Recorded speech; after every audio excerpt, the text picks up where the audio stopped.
Bonjour mesdames et messieurs.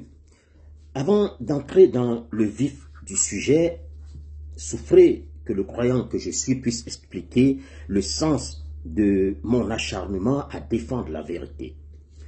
Le Coran fait en effet obligation aux croyants de toujours faire prévaloir la justice et à s'opposer à l'injustice, même contre eux-mêmes, et à ne jamais laisser l'injustice prospérer.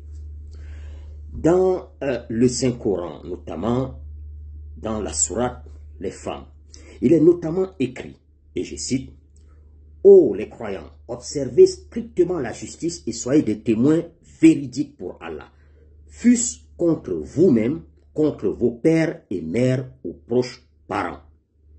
Qu'il s'agisse d'un riche ou d'un pauvre, Allah a priorité sur eux deux. Ne suivez donc pas les passions afin de ne pas dévier de la justice. » Fin de citation. Sadaqallahul Azim.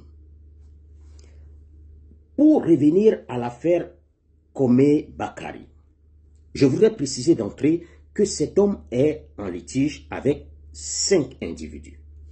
Il n'y a donc pas 20, encore moins 30 litiges fonciers concernant Komé Bakari, comme certains l'affirment de façon fantaisiste sur les réseaux sociaux.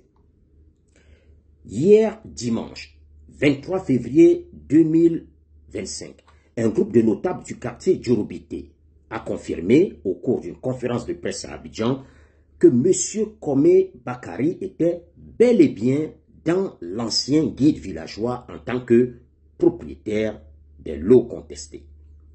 J'ai en ma possession des documents authentifiés de la famille Mambo les liant à Komé Bakari, faisant de ce dernier le propriétaire de tous les terrains sur lesquels il a pu obtenir un titre foncier dont une partie est actuellement querellée. J'ai pu notamment obtenir la copie d'une procuration spéciale signée par devant le tribunal de première instance d'Abidjan Plateau, accordée par la famille Mambo à M. Komé Bakari. J'ai également des copies de chèques de paiement effectués par Komé Bakari au profit de la famille Mambo. Je pourrais aussi prouver le tripatouillage opéré sur le nouveau guide villageois, orchestré par le nouveau chef de Djorobité, j'ai nommé Nanan Minkan Assi Joseph, des manipulations qui ont permis de déposséder frauduleusement plus d'une centaine de personnes de leurs parcelles, ensuite vendues à d'autres, dont ceux de Komé Bakari. Sauf que ce dernier avait déjà pu obtenir des titres fonciers sur ces lots.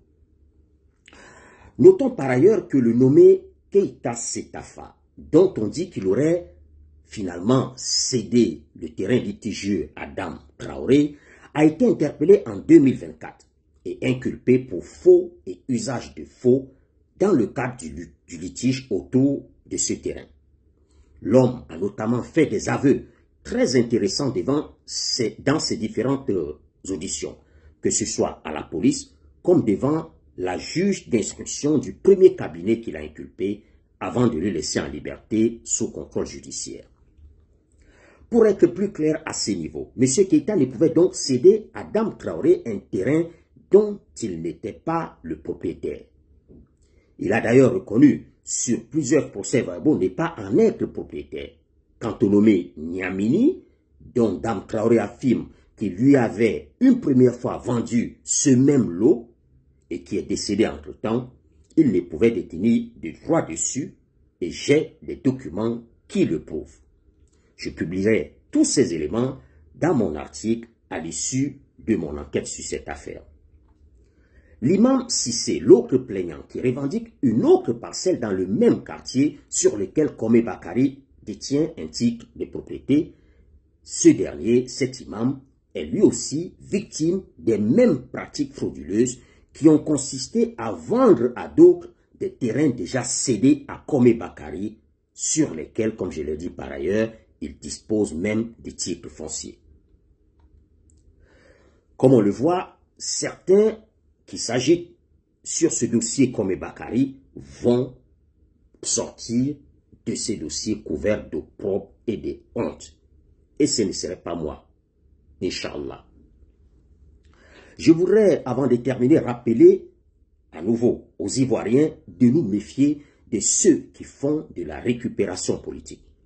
Ceux pour qui ces affaires foncières sont devenues une sorte de fonds de commerce, ceux qui recherchent des voix en quête d'électeurs ont forcément leurs propres agendas.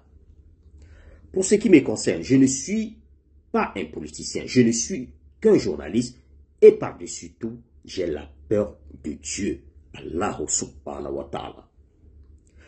Ce qui m'intéresse au plus haut point, c'est la quête de la vérité et lorsque j'aurai fait éclater la vérité sur cette affaire Komé Bakary, parce que je suis un homme méticuleux et ordonné, à ce moment-là seulement, j'ouvrirai une vaste enquête sur la mafia du foncier. Et, Inch'Allah, je donnerai les preuves du rôle trouble des chefs de village véreux. Preuve à l'appui. Je viendrai également identifier les cadres et agents du ministère de la Construction qui y sont impliqués, en exigeant bien entendu du ministre que des mesures disciplinaires et pénales soient prises contre ces fonctionnaires et contractuels indélicats. Je révélerai l'identité des autres acteurs de cet écosystème foncier qui favorise les magouilles, notamment les commissaires de justice complices. Cette vaste investigation prendra le temps que cela nécessitera, mais, Inch'Allah, je vous promets que ça fera date. À très très bientôt, mesdames et messieurs. La paix soit avec vous. Wassalamu alaikum wa rahmatullah wa barakatuh.